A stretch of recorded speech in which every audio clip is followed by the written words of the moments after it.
everyone. I'm Sahiti, founder of Impact Scientist and a rural innovator. Today on Impact Hour, we are going to interview a very great place through a great person called African Pavilion. So I welcome Malcolm, who is the project director of this place. So kind of refer back to the place. So I would like to start off the conversation with, can you tell us about yourself? Oh, okay. My name is Malcolm. I've been in Oroville, which is where African Pavilion is. I've been in Oroville for 3 years. I've been the project director of African Pavilion for 1 year, a little over 1 year. Previously to this, I've lived in America my whole life. I'm an African American. My parents are also African Americans. And that's my connection to Africa is more tertiary than anything. So yeah, I'm the brains of the I don't know how to describe it. I host the drum session. I run the guest house. I do everything except cook, basically. A little more about this place, because the moment I walked into this place, it gave me, I was so happy because I've never seen something like this in India. Could literally feel like I'm in Africa. I want to know when this place was started and how you're running it, and like you said, there is a guest house, and so I'd like to know a little more about this place. Okay. All right. So African Pavilion as a concept was part of the fundamentals of Oroville. See, each nation is supposed to have a pavilion within Oroville, which would study the soul of the nation. And that basically means people come together and create their own genius depending on what circumstances they're in. There's a Turkish genius, there's a Polish genius, there's a Barcelonian genius. How do we discover what is this ethereal thing which keeps people together? Either through their very obvious cultures of food and music and clothing, or just something deeper. How can we discover these things in this place of concentration and study them and figure out how we can use that to contribute to the rest of the world and really trade between each other. So African Pavilion was built not based on the national the national theme that the other pavilions were built. It was based on Africa itself, the entire continent being one nation, and that these lines of division are not something that we should necessarily obey, but to marry each other, diversity and unity, essentially. So, and then our understanding of Africa, based on the way life has gone, considering Africa's, the birthplace of civilization, Africa essentially spreads everywhere. So, the diaspora of Africa, the spreading of people across the continents of the planet, it's one world Africa, essentially. So that's kind of how we treat everything here. It's not only Africans can work here, only Africans can come here, only African events necessarily, but we just try to spread the love that Africa feels and the spirit through the things that we know how to do, which is, cooking, playing music, and welcoming people. So the concept the project itself was begun in, I guess you could call it 2006 by a man named Tekeste. And Tekeste basically sparked the project in a way that kind of gathered whoever he could to let them know that there was a future place coming. So he held meetings in Ethiopia, held meetings with the other pavilions, the other national pavilions. And then in 2010, the land was cleaned and the first events started. And yes, the first structures came around, between 2010 and 2015. And right now we have a restaurant, we have a garden, we have a weekly drum session event, which gets upwards to 300 people. That's the most I've ever seen. And we have a guest house dormitory and volunteering available. And we do festivals all around. And yeah, it's mostly we just kind of maintain the spirit of friendship, unity, and progress. Fantastic. So when I logged into your website, I could see 10 principles over there. So could you explain us what those principles are, what those identities are, and do you resonate? Does African Pavilion resonate with some of them? I think all of them. But then, can you talk about few of the principles? Sure. Because when we had a conversation, I felt that the world should know about it. We should Yeah. spread the word. Yeah. Okay, so all right. So the principles themselves, when we decided on those, we wanted to have something that we could follow, that we could identify with, that wasn't specifically necessarily. I don't know. It wasn't a means to be rebellious, but Oroville itself has the 12 qualities of the mother, which are progress, aspiration, goodness, equality, humility, gratitude, and I'm very bad at getting all of them at once. But the 12 principles of Oroville. If you look it up, you'll know it. And very, very, very powerful. Once you hear each word, it's you recognize that if you were to follow these principles, if you were to feel these truly and be this person, then you would be the best version of yourself in any situation. So for that, it really resonated. It really resonates with anyone who lives here, I believe. I believe that is the one thing that we can all agree on, that these things we are trying to exemplify and embody. So, but Africa has a series of principles. There's a million sayings and colloquialisms and stories in which that each culture identifies itself with and teaches its young with. And everywhere does. India does as well. A bunch. Everywhere does. But the ones that I'm familiar with, being a Black American, came from the holiday of Kwanzaa. So Kwanzaa, it seemed to, that I could find, it seemed to kind of package the qualities that the mother was trying to teach everyone in a way that kind of connected more specifically to the dynamic of Africans, the way that we deal with each other and the way that we deal with the world and the way that we deal with ourselves. So the first principle of Kwanzaa, the first principle that we follow in African Pavilion is Umoja. And Umoja just means oneness, unity. On a small scale or on a material scale, it's that we're all in this together. We unify in whatever way we can. Life should be harmony in a sense, and anything that we do, we recognize that we are in the same boat, and if we don't paddle, we're gonna sink. On a grander level, it is that all things are connected. That we all just one spirit split up into different phases of our lives. Each phase of ourself is multiple phases packaged into one identity, which we call me or I. And that's Umoja in a sense. If I explain it, it sounds like that. But if somebody else explains it. I think your explanation is really cool.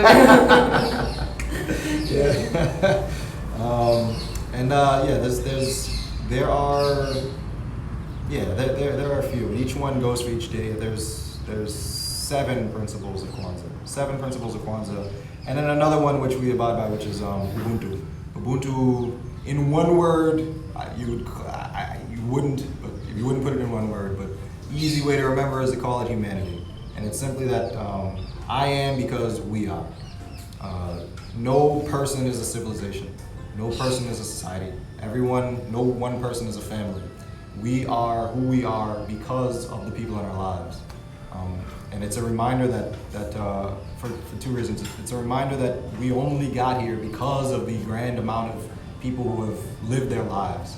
We are a result of thousands of generations of love and survival and conflict and overcoming and faith and knowledge and forgetting. We are each other in that sense. And in the other way, it's that it's the reminder that our identity itself is not so solid. Who I am with my people is different. There is a separation between who I am and who I am. And this grand I is the thing that we should subscribe to. We should honor this connection we have with each other in the same way that we honor our connection with God or the divine. So that's what. Anyway, again, someone else would explain it. Wikipedia would explain it one way and one not. So that's one of the principles which we follow. And these are all kind of ethereal, philosophical kind of things, depending on how deep you are. There's a saying, you're as deep as the digger. Things are only as deep as the digger, right? So if you're a deep person, then it goes like that. If it's if not, then you can just go with the basic one. Another one is Imani. Imani means faith. Another one is Kuji Chabulia. Kuji Chabulia is creativity. How can we improve our communities in the most creative ways, using the resources that we have, using what actually exists to make the best of whatever situation that we're in. Another one is Ujima. Ujima is cooperative economics. Which is honestly, it's really great because usually when you deal with universal principles, they usually stay away from economics. Like you never really hear that. But the understanding that to build a livelihood for oneself is a necessary thing, regardless of if you're living in capitalism or whatever. But how can I build myself and my community at once? How can me making my life better economically support the overall economic system in which I am building my life?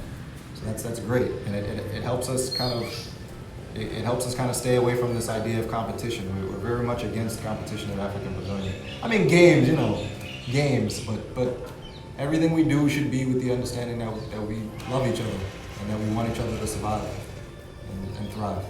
So that's just a few of the principles. If you want to know more, go on the site or look up Kwanzaa. Can you tell our viewers what is the website name? Oh, the website is africanpavilion.org. Okay. That's it, very simple. A pavilion, one L.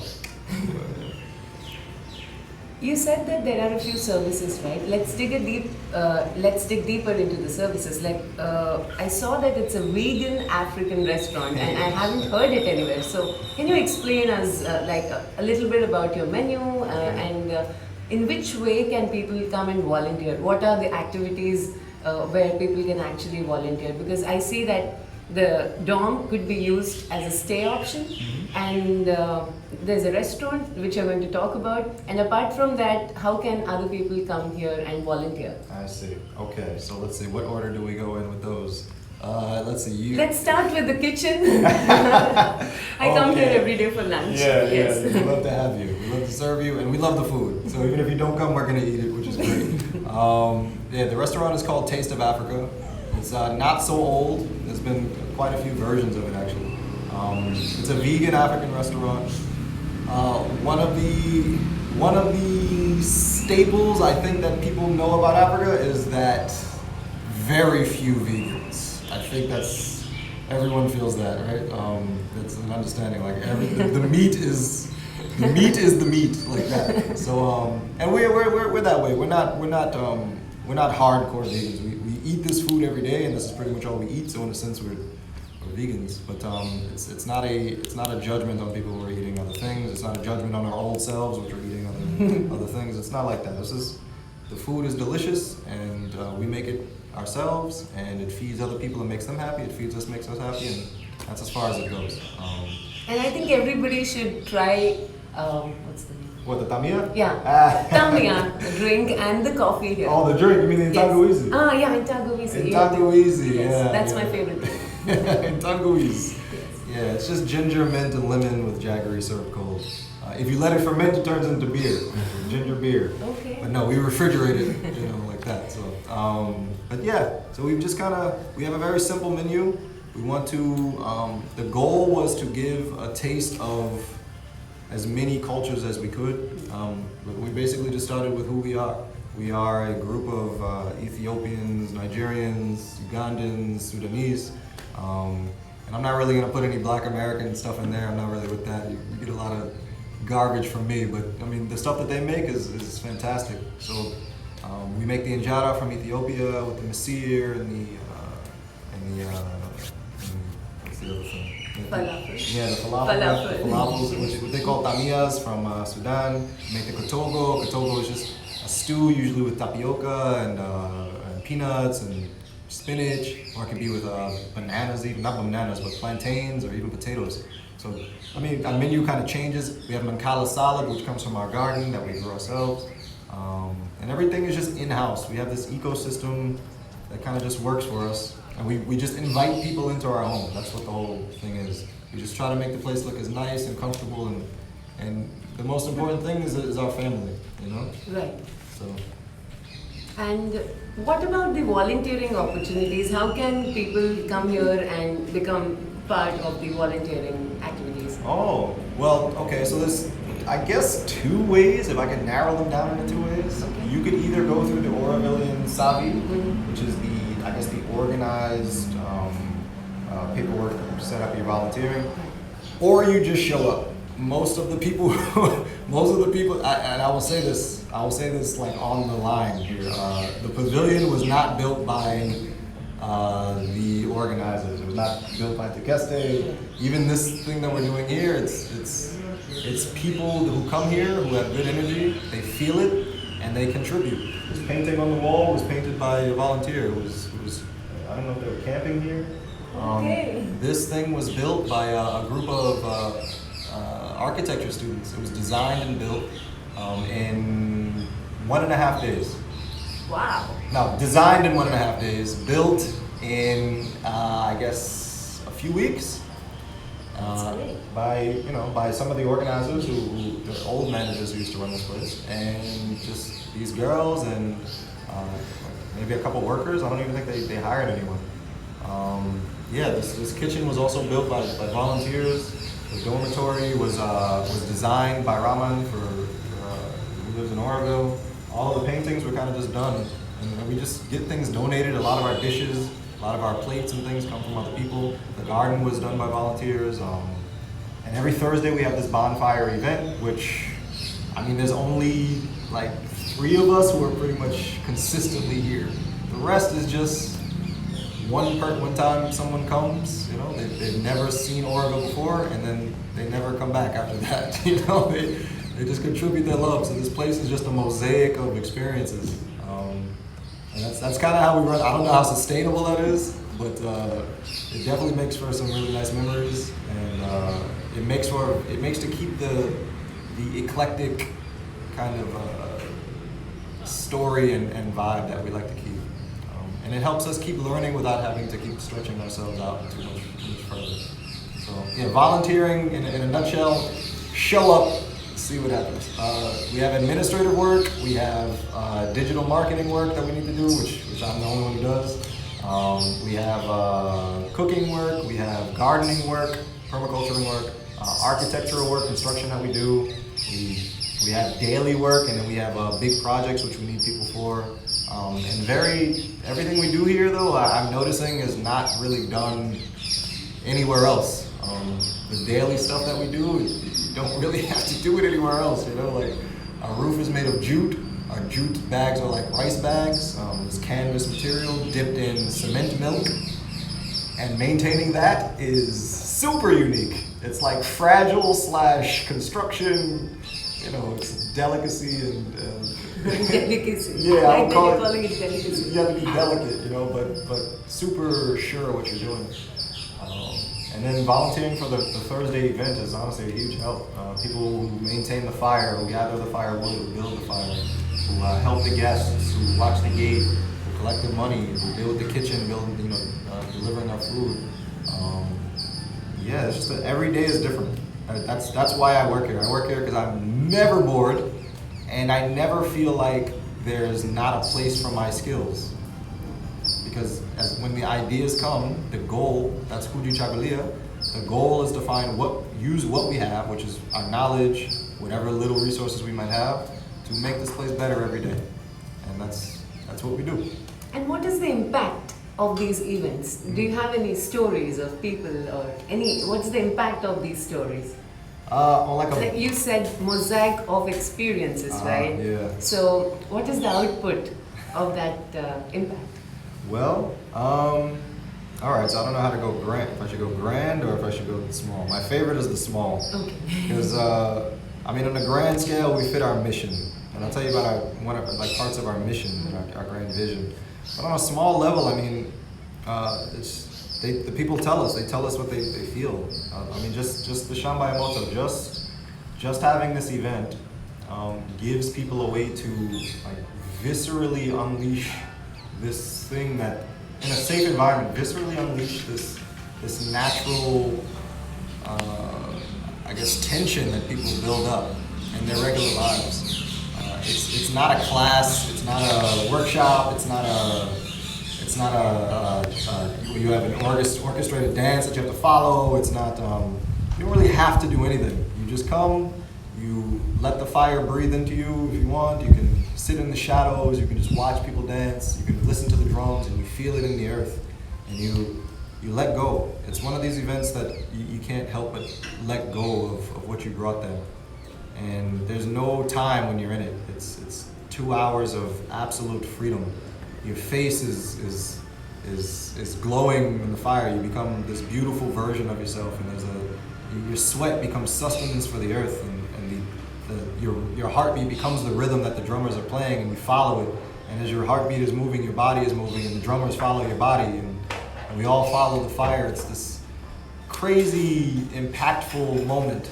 It's my favorite thing to do. It's the thing that I dream about, and then I live it. It's wonderful. And then people tell what this does for them. People tell that it gives an opportunity to them that they truly honor, and we really love giving it to people. We don't want to charge so much for people to come in. We only charge enough to keep this thing sustainable, to keep it running. And we serve dinner, not too heavy of a dinner. We serve delicious drinks, and yeah, we just, and we want it to be child friendly, so we don't allow smoking or drinking or anything like that. And people come and they leave, and they have a great night's sleep with a wonderful dream. So on a grand level, we're serving thousands of people. On a small level, we're serving the individual and setting them free. How can the world contribute? Because not everyone can come to Oroville, but many people would be very excited and to come forward to contribute to this whole idea, because as you said, the idea is to bring common people and the community together. So whoever is at one point would be looking forward to come to African Pavilion and to contribute to the whole cause of it. So how can the world, being away, now you explained how one can come here and volunteer, but I want to know whoever is not here, how can they contribute? I see. Okay. All right. So on the physical level, is just through donations. If you can't be here, if you've never experienced, the energy of it, just recognize what we're trying to achieve and how unique it is in the world, and that we are trying our best to become, completely self-sustained. We don't like to ask. Even what I'm about to say right now is, I have to practice humility, because what I want is to build a legacy for ourselves, and not to take from anyone else. Anything that we take, we want to return it tenfold. So, but yeah, just if before someone comes, if someone doesn't have the opportunity to come, just watch us, see what we're doing, and see if it's worth donating to. And we use that money all here. We don't take any salaries. It's just our full-time thing, and we sustain ourselves someplace else. So that's the best way. Everything here, from the kitchen to the community hall, to even the garden, to the stone buildings that we have, the smaller ones, everything here is temporary. Everything here is just a stepping stone to get to the larger master plan of African Pavilion, which is something called Africa House. Wow. Africa House is an effigy, a network of structures and buildings, an amphitheater, a garden, a river around, some ponds, all in harmony with the natural environment. And what it will do is house all of the personalities and activities of Africa as best we can. A true university of African studies in its truest sense, not just books and libraries. Of course, we'll have libraries, galleries, and offices and restaurants, but truly where we can exist without the weight of our nationalities, of our cultures, but just the soul of our cultures, not the anchors of them.